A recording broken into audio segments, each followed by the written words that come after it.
Tonight on KPBS Evening Edition, the corruption case against Congressman Duncan Hunter moves forward. The congressman tells a judge he can't get a fair trial in San Diego. We'll tell you why the judge disagrees. Habitat for Humanity wants a larger solution for affordable housing. Why it's joining a political effort to make it happen. What I'm trying to do is rack up victories for taxpayers, and that's what I do, and that's why they see me as a threat. But voters and taxpayers don't see me as a threat. That's the reason they hire me when government is stepping out of line. And an interview with Cory Brigs about his decision to run for San Diego City Attorney. KPBS Evening Edition starts right now.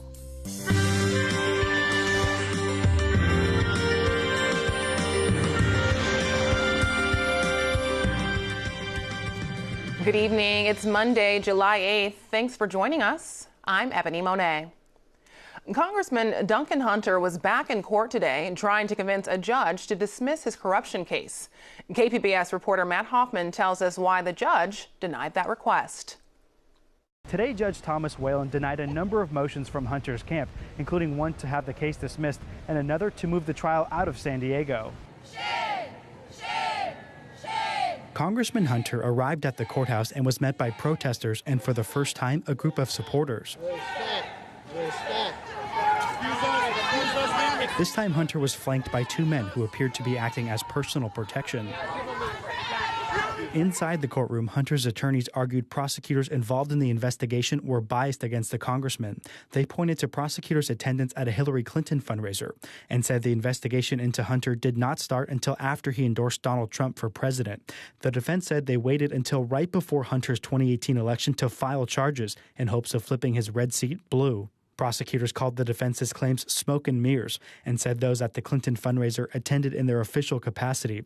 Judge Whalen denied the motion to dismiss, saying prosecutors had probable cause to investigate Hunter. Whalen also tentatively denied a motion by Hunter to have the case moved from the Southern District of California. The defense argued potential jurors would be affected by negative media attention and the circus going on outside the courthouse. Innocent! Innocent! Innocent! Judge Whalen said the media attention so far has not hurt Hunter, pointing to the fact that he won re-election despite the negative attention after his indictment. However, Whalen said he will revisit the issue during jury selection. Finally, Hunter's attorneys asked to have the indictment thrown out on constitutional grounds. They argued that under the U.S. Constitution's speech or debate clause, members of Congress are protected from being prosecuted for their legislative activities. Whalen denied the motion, saying conversations between Hunter, his wife, and campaign manager did not include discussion of legislative acts. KPBS talked to former federal prosecutors who said Hunter's attorneys could immediately appeal Whalen's dismissal of this motion. They said if that happens, it could push back the September start date of the trial. Matt Hoffman, KPBS News. Last month, Hunter's wife, Margaret, pleaded guilty to one count of conspiring with her husband to use campaign funds for personal use, and she has agreed to testify against him. More controversy tonight surrounding Congressman Duncan Hunter, this time concerning a photo. Hunter attended 4th of July events in Alpine and Julian this weekend. KPBS reporter Max Rivlin-Nadler says it was there that Hunter took a picture with a man making a gesture popularized by white supremacists. Hunter marched in the July 4th parades through the communities of Alpine and Julian wearing a Free Eddie t-shirt referring to Navy SEAL Eddie Gallagher, who last week was acquitted of the murder of an ISIS prisoner in Iraq, but found guilty of posing for a photo with the corpse. During the parades, Hunter posed with a variety of constituents, which were then posted on his official Facebook page. In one photo of Hunter, taken with a group outside of the Alpine Tobacco Company in Alpine, a man identified as Christopher Wyrick is holding up an OK symbol with his hand. In recent years, the OK symbol has become tied to these types of groups that mostly spread their hateful messages through posts on the internet. Our research into Wyrick has identified his ties to several white supremacist groups in the East County area. Michael Harrison, a spokesperson for Hunter, denied that Hunter had any knowledge of the symbol. He told KPBS that Congressman Hunter has never supported or been accused of supporting white supremacy, and if anyone were to espouse any such beliefs in a photo with Congressman Hunter, they did so without his knowledge or consent. Since KPBS reached out to Hunter's office, the photo has been removed from the congressman's social media pages. Max Nadler, KPBS News. San Diego voters might have more options on when and where to vote next year. The Board of Supervisors will consider a plan tomorrow that involves setting up voter centers around the county.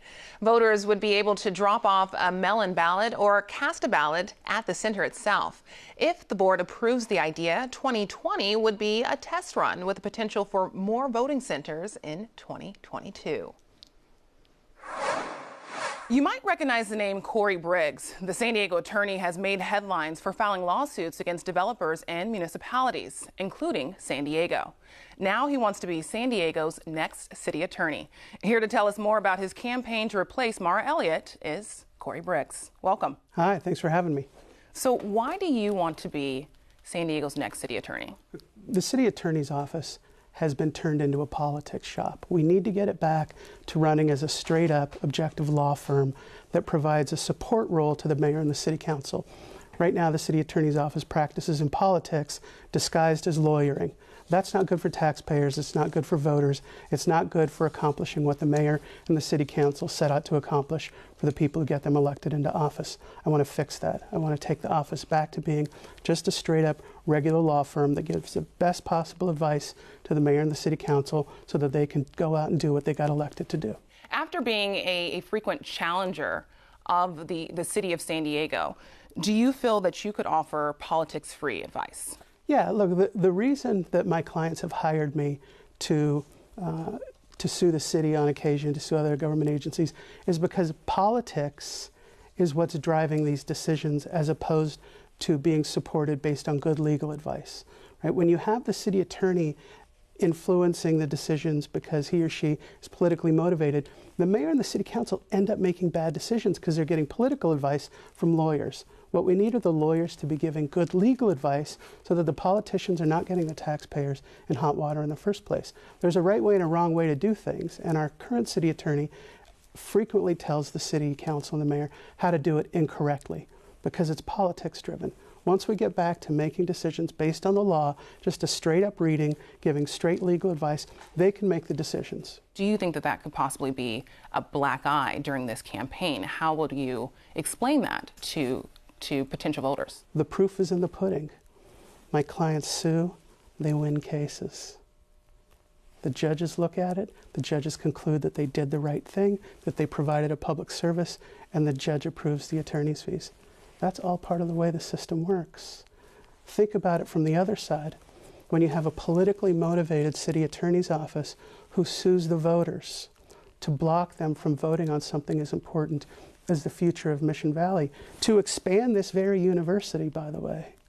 When that happens and it costs the taxpayers $600,000, who do they go to get that money back? Nobody. The city attorney's office gets to shrug its shoulders and say, too bad, so sad. That's unacceptable. I don't have that luxury in private practice, and I bring that ethic of putting the client first to the city attorney's office. And of course, to be fair, we will reach out to the city attorney's office and ask Mara Elliott for a response. Yeah, good. So you speak a lot about transparency in government. Can you tell us about San Diegans for Open Government in your role with that organization? Sure, I've been its attorney since the beginning. It's filed a lot of lawsuits against government agencies to make sure that the public gets all of the information to which it's entitled. Frequently, as I'm sure you know, the government stonewalls and doesn't like to turn over documents. And so we've had to file a number of lawsuits to make sure that those documents were released. And we should disclose that your organization has filed a lawsuit against our media partner, iNewsSource, and KPBS via San Diego State University, which holds our license. The lawsuit came after a series of investigative reports that outlined your ties to nonprofits. What would you say to critics who believe your intention is to benefit financially from these nonprofits by suing and then settling? Well, so two things. Number one, you should make sure your audience also knows that I wasn't involved in that lawsuit. I have nothing to do with it. Not involved. That should be reported as well. So I can't comment on it, just not a participant in it. The question about whether I benefit from filing lawsuits. I'm a lawyer. I represent clients. I get paid for doing a good job for them. If I'm in the city attorney's office, I'm going to represent the city, acting through the mayor and the city council with the same vigor, with the same integrity, with the same experience and education that I bring to my private clients. Here's the difference between private and public lawyers. Private lawyers always have to think about what happens if they screw up. Because if they screw up, two things could arise. Number one, the client could lose a lot of money, and number two, the lawyer could get sued for malpractice. Public attorneys don't take those things into account because public attorneys, like City Attorney Mara Elliott, when they screw up, they just shrug their shoulders and say, well, the taxpayers will pick up the tab and they can't be sued for malpractice. So they have a very cavalier attitude toward protecting the public. I'm going to take my experience in private practice and bring it to the city, where the taxpayers and the voters need to be put first to make sure that they're protected so that there's no politically motivated advice influencing what the mayor and the city council do. Thank you so much. Thanks for having me. City Attorney Mara Elliott's campaign sent a statement that reads in part, City Attorney Mara Elliott is off and running for re-election with a stellar record of accomplishment protecting San Diego. We welcome any and all opponents to the race. As for Mr. Briggs, Elliott's campaign consultant writes, he's a millionaire shopping around for political office. I'm Judy Woodruff tonight on the NewsHour Aftershocks. We're on the ground in California following major earthquakes that have left the region rattled.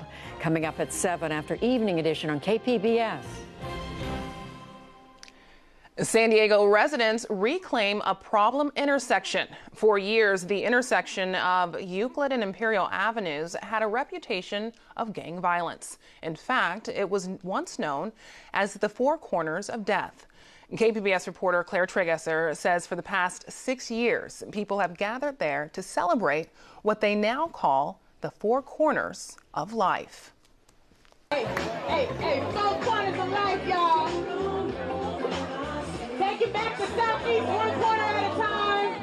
People were out to have a good time on a hot and sunny Saturday. Music and spoken word performances filled a stage at the front of a small lot, while people shopped at booths selling clothes, art, and food. Kids wandered around freely. San Diego Police Chief David Nieslet and Councilwoman Monica Montgomery showed up and chatted with residents. Armand King is the founder of the nonprofit Paving Great Futures and was one of the event's organizers.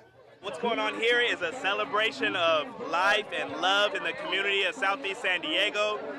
For many years, this particular area had a stigma of death that is untrue, and there's so much life here, so much positivity, so much growth here. We like to come here and just recognize that and show that. The intersection was nicknamed Four Corners of Death because of rampant violent crime. In 2005, there were 4 homicides and more than 130 violent crimes in the area surrounding the intersection. Last year, there were no homicides, and violent crimes had been cut nearly in half. James Bell grew up in the area and remembers the constant presence of drug dealing and police patrols. Now you don't really see that anymore. Since we've been coming out here changing the name from Four Corners of Death to Four Corners of Life, you can see the change, and it's taking effect. I have the cannabis-infused snow cones. And Rodney Stowers, who had a booth at the event, says as a kid he wouldn't have imagined something like this. This is something that nobody would have been able to describe 10 years ago, you know. A lot of people around here wouldn't be able to be over here. They see us, y'all. They always see us. They can't help but see us. Claire Tregesser, KPBS News. Habitat for Humanity is launching a nationwide push to advocate for affordable housing.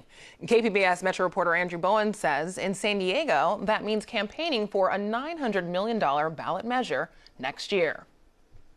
Housing advocates gathered outside a Habitat for Humanity project in Sherman Heights Monday morning to drum up support for the nonprofit's Cost of Home campaign. It aims to push federal, state, and local governments to help lower the cost of housing for low-income families.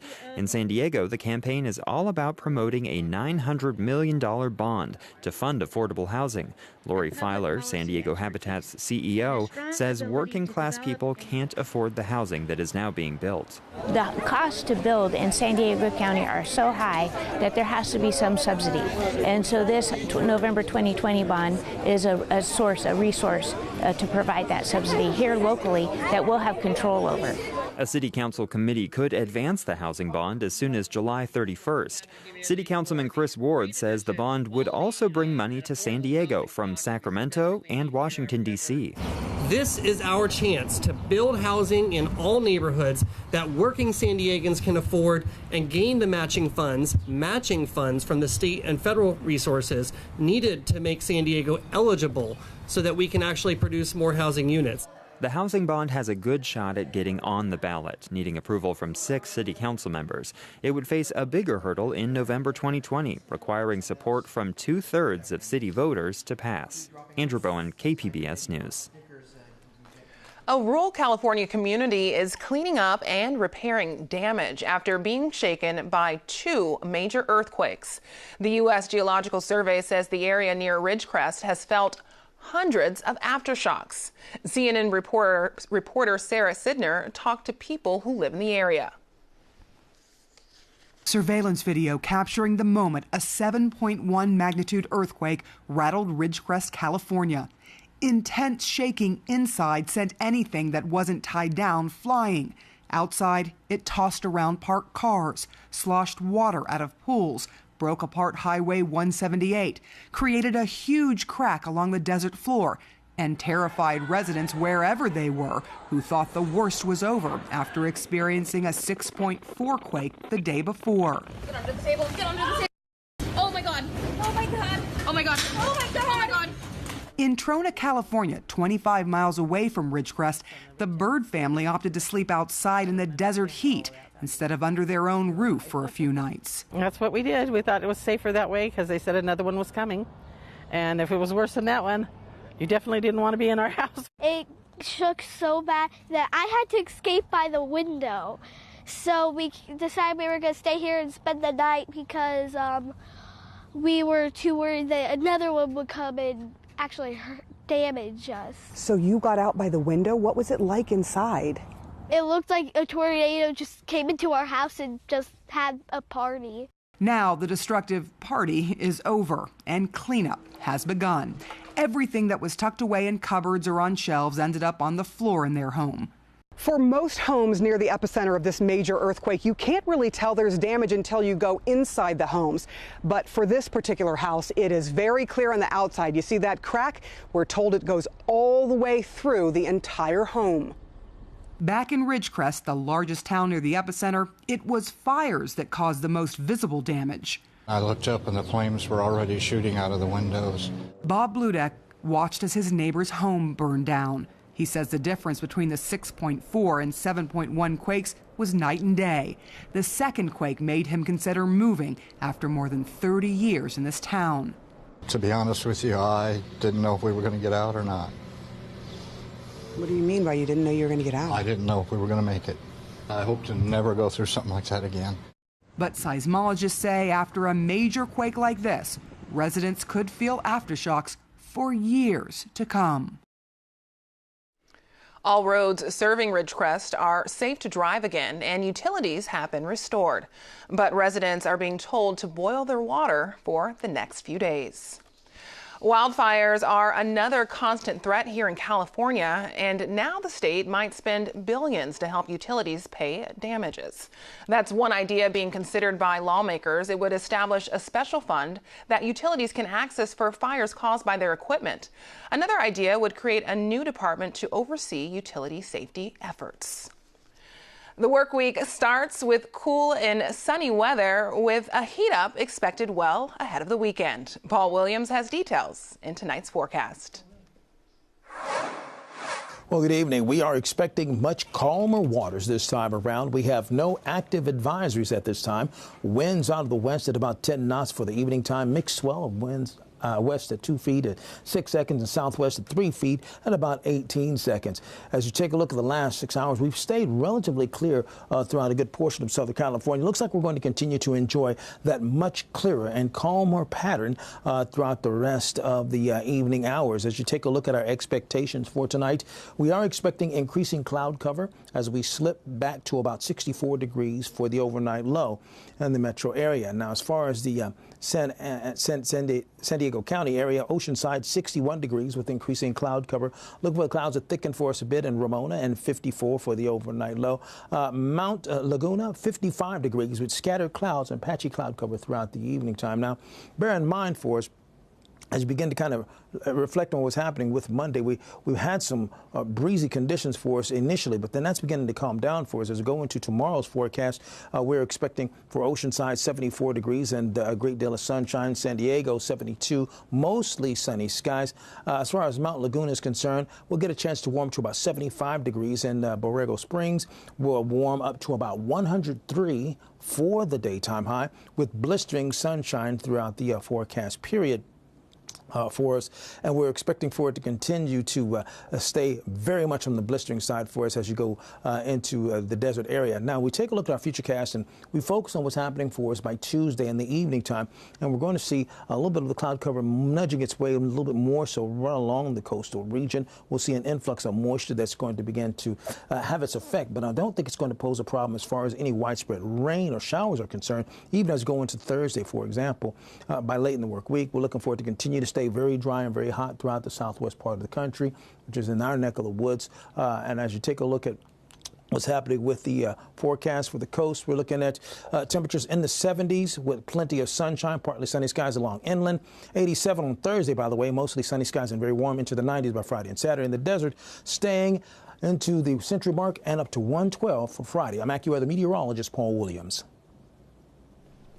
Team USA is back home after winning their latest World Cup championship. The women's national soccer team walked off the plane this afternoon holding the trophy. They've won back-to-back tournaments. Team USA beat the Netherlands 2-0 Sunday in France. Today, star player Megan Rapinoe talked about the power of winning. We understand what kind of stage we're on. We're very aware of the attention that we have, the platform that we have, and we are extremely aware of the power of winning and performing and doing so in the style that we always do.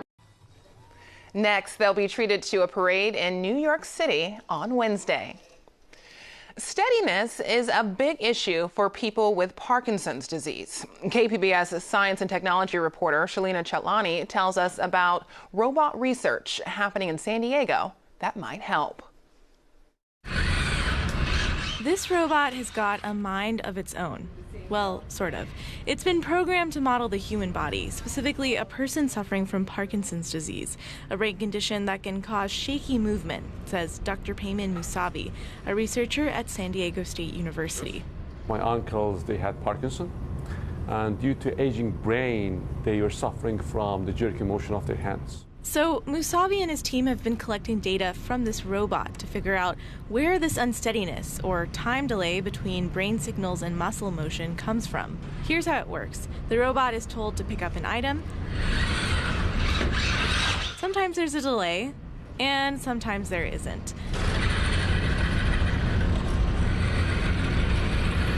Musavi's research colleague at the university, Mustafa Bagheri, can demonstrate. You will see that the robot is going to pick up the objects. The red object is going to be picked up by the robot and put on the target.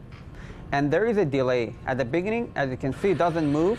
Bagheri says with computers, they can analyze why that delay occurred before, then create a controller or code that stops the delay from happening again. The controller is, we name it technically, a compensator. It means compensating the time delay eventually.